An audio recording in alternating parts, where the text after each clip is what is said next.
The Unraveling Deed, Chapter 1. A Widow's Vulnerability. The desert sun in Phoenix, Arizona, can be unforgiving, but for Evelyn Hope, its warmth often felt like a gentle caress. For 35 blissful years, she had shared her life, her dreams, and her beautiful home with her beloved husband, Richard.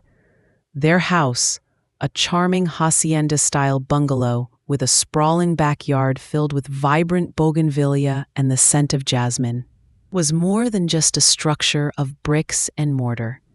It was a repository of memories, laughter echoing from countless family dinners, the quiet rustle of pages turned during shared evenings on the porch, the soft murmur of conversations that had woven the fabric of their lives together. Every corner held a whisper of Richard, his favorite armchair by the fireplace, the workshop in the garage where he spent hours tinkering, the little ceramic bird bath he'd bought her for their anniversary. When Richard passed away peacefully in his sleep 6 months ago, a profound silence descended upon Evelyn's world. The house, once alive with their shared presence, now felt vast and empty. The laughter had ceased, the pages lay unturned, and the quiet murmur was replaced by the mournful hum of the air conditioner. Evelyn, at 60, found herself adrift in a sea of loneliness, a vulnerability she had never known. Her son Mark, a busy young executive in his early 30s, called often, visited when he could, and tried his best to fill the void.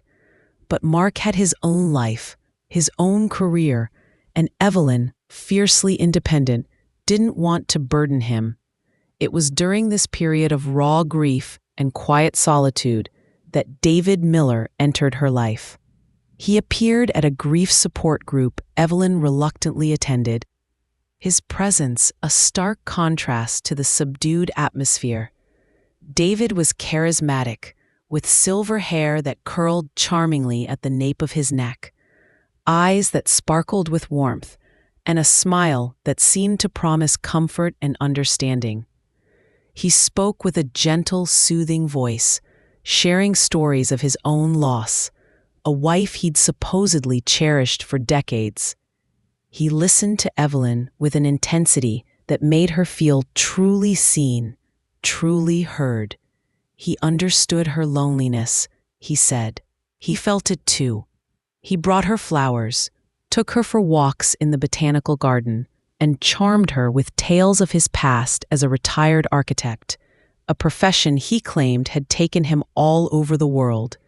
He was witty, attentive, and incredibly kind. Evelyn, starved for connection and reeling from her profound loss, found herself drawn to him like a moth to a flame. He filled the quiet corners of her days with laughter and conversation. He made her feel young again, cherished. Their courtship was swift, almost a whirlwind. Within 3 months, David proposed.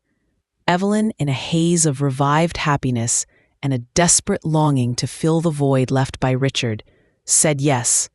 Mark, though happy to see his mother smile again, harbored a faint unease. Something about David felt too perfect, too smooth. But he dismissed it as a son's natural protectiveness, a slight jealousy over his mother finding new love. He wanted Evelyn to be happy, truly happy. The wedding was small, intimate, held in Evelyn's beautiful backyard, beneath the very bougainvillea that had witnessed countless happy moments with Richard. It felt right, a blending of past and present. David was everything she thought she needed, a companion, a confidant, a new beginning.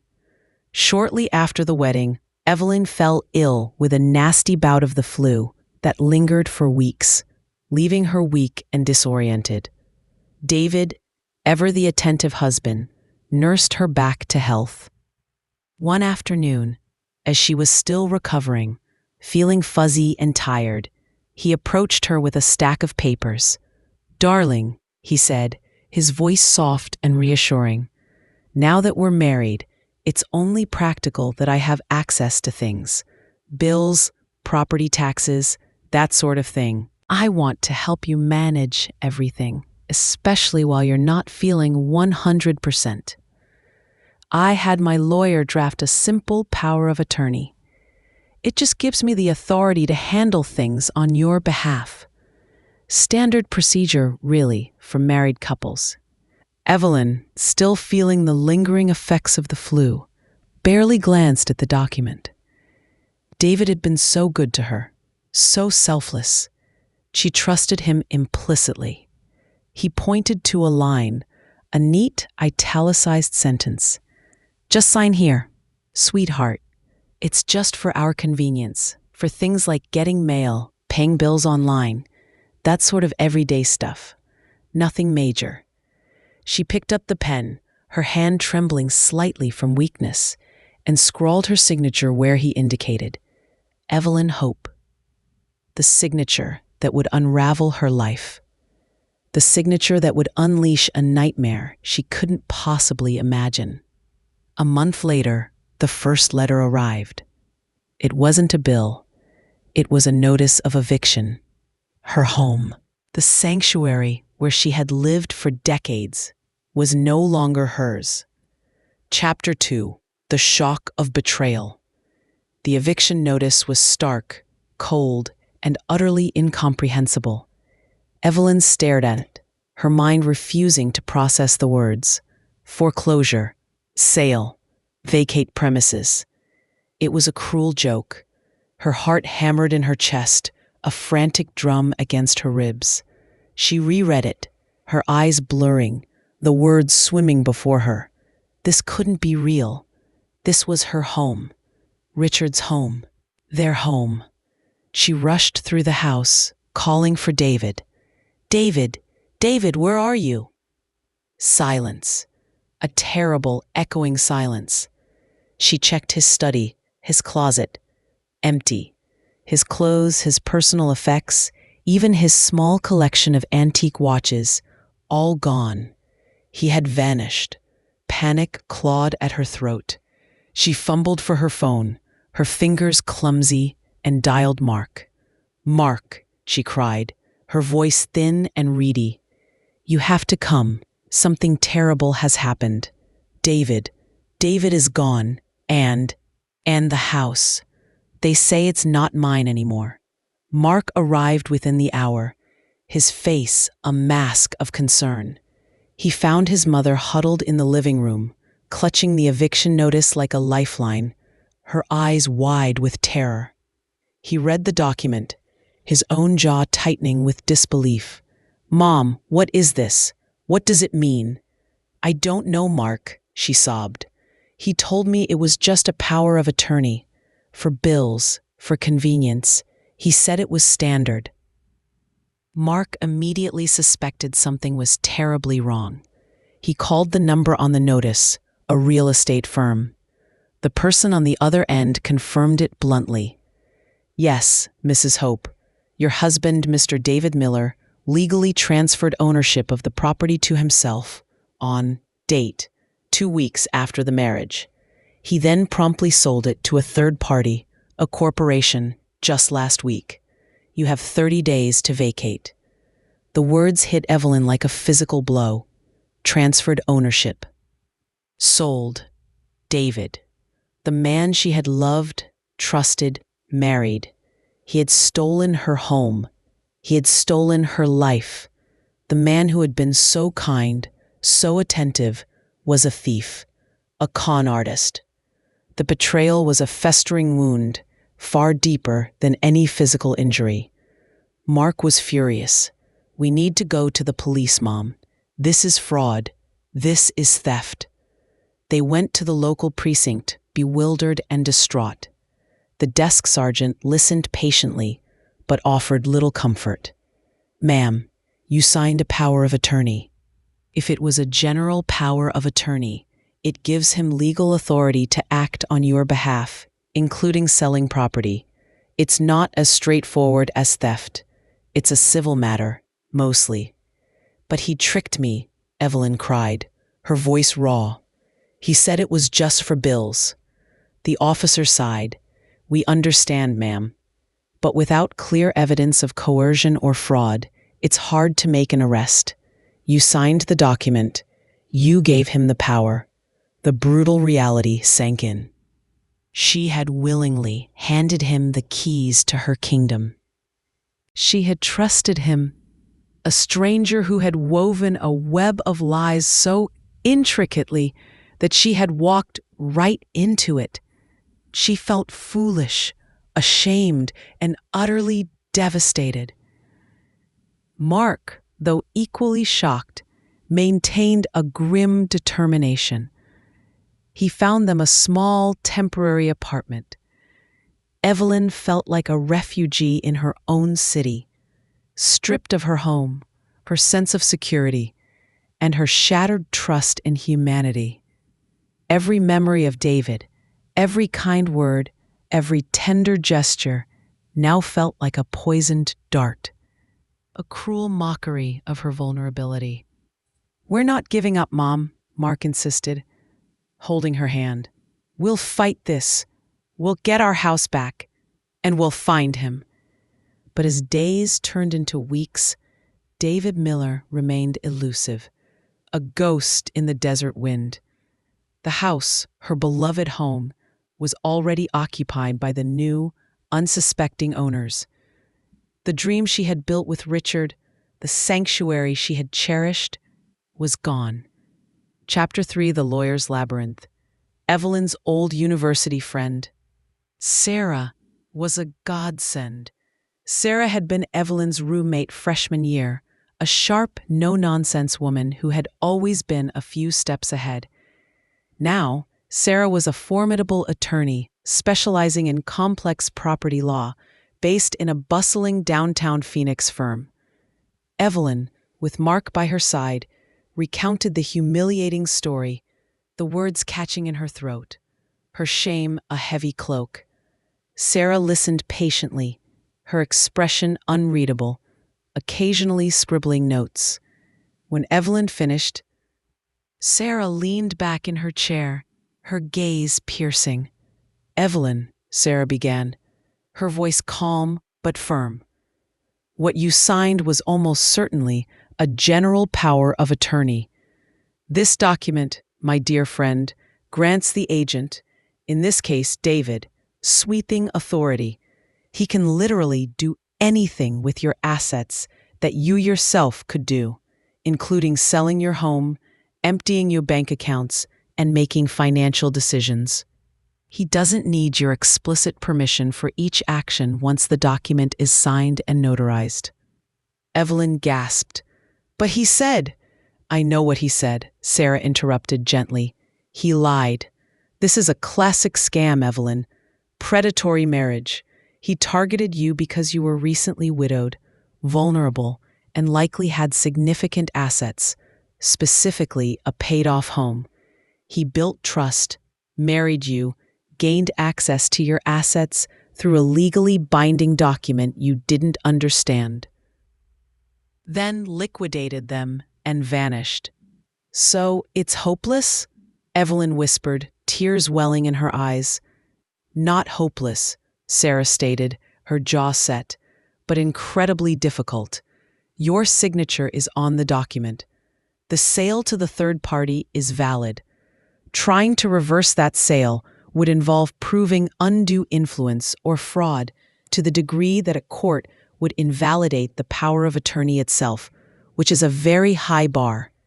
The innocent buyers are protected. Our best bet is to prove criminal intent, track down David, and sue him for restitution." Sarah outlined the daunting task ahead. They needed to find David, expose his patterns, and build a case that he had acted with intent to defraud from the very beginning of their relationship, not just after the signing of the document. This was not a simple civil case. It bordered on criminal investigation. "We need a good private investigator," Sarah said, making a note. "And we need to dig into David Miller's past. If he's done this before, there will be a trail." The investigation began. Sarah pulled every legal lever she could. She filed police reports, though the initial response was still lukewarm. She contacted financial institutions, but privacy laws often blocked them. It felt like walking through a legal labyrinth, with dead ends at every turn. Evelyn, despite her initial despair, found a flicker of determination. The shame of being a victim fueled a new resolve. She wasn't just fighting for her house anymore. She was fighting for justice, for herself and for any other unsuspecting women David Miller might target. Mark, now fully aware of the depth of the betrayal, became Evelyn's unwavering support. He helped Sarah with research, dug through Evelyn's old files, and provided emotional strength when Evelyn felt overwhelmed. He saw his mother transforming from a heartbroken victim into a resilient survivor. As the weeks turned into months, the private investigator, a former police detective named Frank O'Malley, began to uncover disturbing patterns. David Miller was not his real name. The man Evelyn married had a meticulously constructed fake identity. His past as a globe-trotting architect was a fabrication. And more chillingly, Frank found fragmented records, whispers in distant online forums, and public records in other states that hinted at similar patterns. Older, widowed women, swift courtships, sudden marriages, followed by the swift disappearance of assets and the man himself. This wasn't an isolated incident. David Miller was part of a systemic, calculated scam. Chapter 4: The Predator's Pattern. Frank O'Malley, a grizzled, no-nonsense investigator with keen eyes and a network of contacts, was relentless. He spent weeks digging into David Miller. What he found was chilling. The name was an alias, used in multiple states. The Social Security number was stolen. The retired architect story was a convenient cover. Evelyn, Frank explained during a meeting at Sarah's office, this isn't just one guy acting alone. He's part of a network, a romance scam ring, but with a sophisticated twist. They prey on vulnerable seniors, especially widows who own their homes outright. They build trust, marry quickly, get power of attorney, and then systematically liquidate assets. The money then disappears through shell corporations and offshore accounts. It's highly organized. He laid out a timeline. David Miller had operated under at least 3 other aliases in the past 5 years. One case in Florida where a woman lost her life savings and a beachfront condo. Another in Texas where a ranch was sold out from under an elderly lady. And a third, less successful attempt in California, where the woman's family intervened just in time. He targets women with specific profiles, Frank continued, tapping a finger on a demographic report. Independent, financially secure, recently bereaved, often with limited immediate family involvement or family living far away. You fit the profile perfectly, Evelyn. The realization was sickening. Evelyn wasn't just a victim, she was a statistic. Her profound grief and loneliness had been exploited, meticulously studied, and then weaponized against her. So how do we catch him? Evelyn asked, her voice firm, devoid of the earlier tremor. The shame was slowly transforming into a fierce resolve. She wasn't just fighting for her home now. She was fighting for justice for all the other women, for her own dignity. Sarah nodded. This now becomes a full-blown criminal investigation. We have enough to go to the FBI, or at least a specialized unit within the Phoenix Police Department. This is beyond local fraud. They met with Detective Reed, a sharp, empathetic officer from the Phoenix Police Department's Financial Crimes Unit. Reed listened intently to Sarah's meticulously compiled evidence, the private investigator's findings, and Evelyn's first-hand account. This is indeed a serious pattern, Detective Reed confirmed, his gaze unwavering. "We've been seeing similar cases, but these guys are slippery. They move fast, they leave minimal digital footprints, and they exploit the trust built in a personal relationship, which makes prosecution tricky." "But we have a pattern," Sarah countered. "We have multiple victims, and we have the power of attorney document showing the clear intent to defraud. We have his MO, modus operandi." Detective Reed agreed to open a full investigation. He coordinated with law enforcement agencies in Florida and Texas, linking the cases. The other victims, women who had been too ashamed or too broken to pursue justice, slowly began to emerge, encouraged by Evelyn's courage. Their stories echoed Evelyn's, a chilling symphony of deceit and betrayal. The goal was clear: find David Miller, arrest him, and bring him to justice. But time was of the essence. These con artists rarely stayed in one place for long. Then, a breakthrough. Frank O'Malley, through his extensive network, got a tip. David Miller was preparing for his next marriage. The target, a wealthy widow in Sarasota, Florida. He was using a new alias, but the MO was identical, down to the flowers he bought and the specific brand of coffee he drank. "He's about to strike again," Frank reported. "We have a window." Chapter 5. The Sting Operation. The clock was ticking.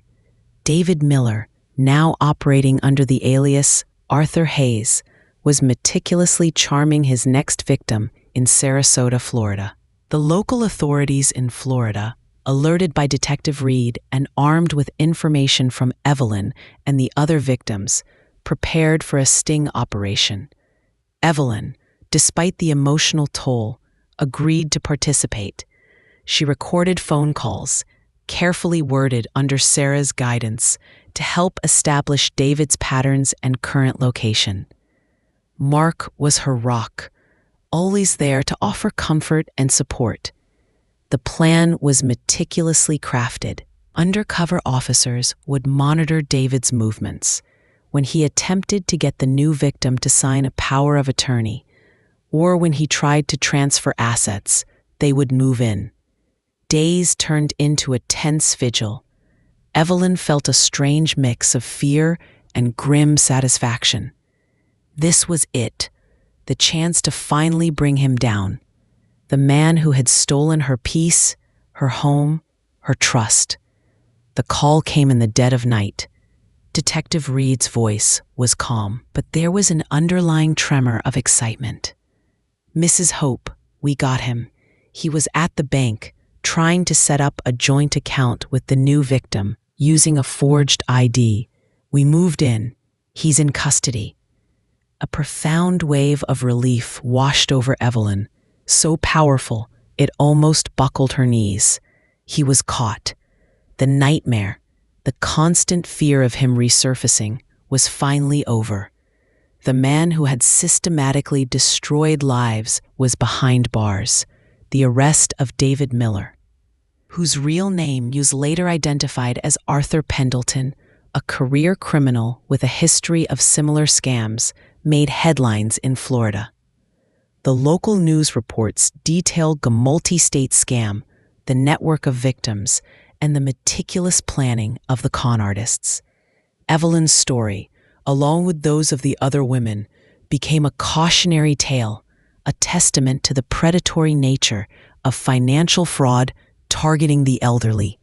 The legal battle began. Arthur Pendleton faced multiple charges across several states, including fraud, grand larceny, and identity theft. The evidence compiled by Sarah, Frank, and Detective Reed was overwhelming. Forged documents, multiple aliases, traceable financial transactions, and crucially, the consistent pattern of deception. Evelyn, despite the painful memories, agreed to testify. She stood before the court, her voice clear and steady, recounting the story of her vulnerability, her trust. And the brutal betrayal. She spoke not just for herself, but for all the women whose lives had been shattered by Pendleton and his ilk.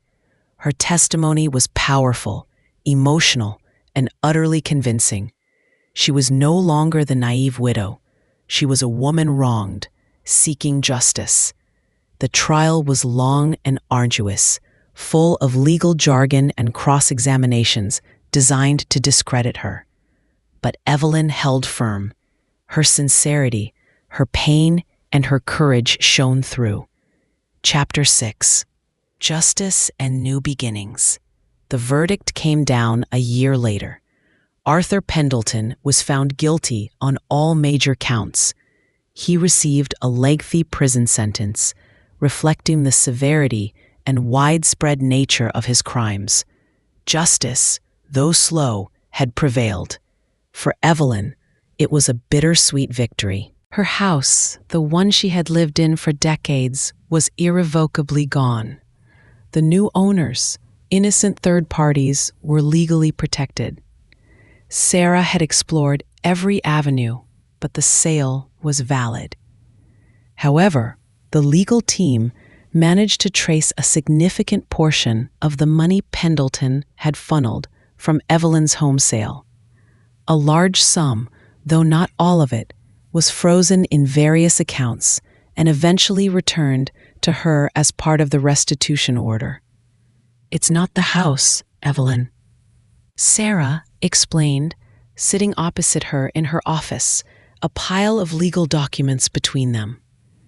"But it's enough to buy a new one, a beautiful one, and it's a victory. He can't hurt anyone else." Evelyn felt a lightness she hadn't experienced in years. The house was a symbol, but her peace of mind, her dignity, and her regained sense of trust in the world, albeit a much more cautious trust, were far more valuable. With Mark's help, Evelyn began the search for a new home.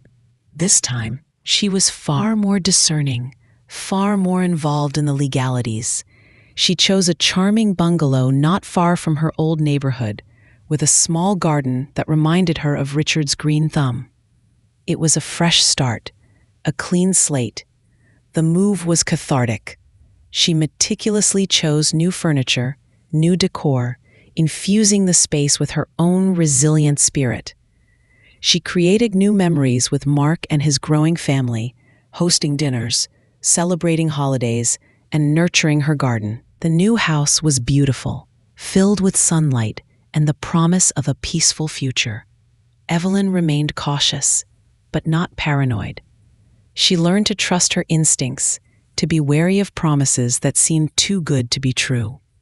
She became an advocate, sharing her story with local senior groups, warning them about financial scams and predatory relationships. She became a symbol of resilience, a testament to the fact that even after profound betrayal, one could rebuild, one could heal, and one could find happiness again. Her life was different, irrevocably changed by the experience, but she was stronger, wiser, and more grateful for the genuine connections in her life. The echoes of betrayal still lingered, a faint scar on her heart, but they were no longer a defining wound. They were a reminder of her strength, her courage, and her unwavering belief in justice. She had lost her home, but she had reclaimed her life, and that, she realized, was an even greater treasure.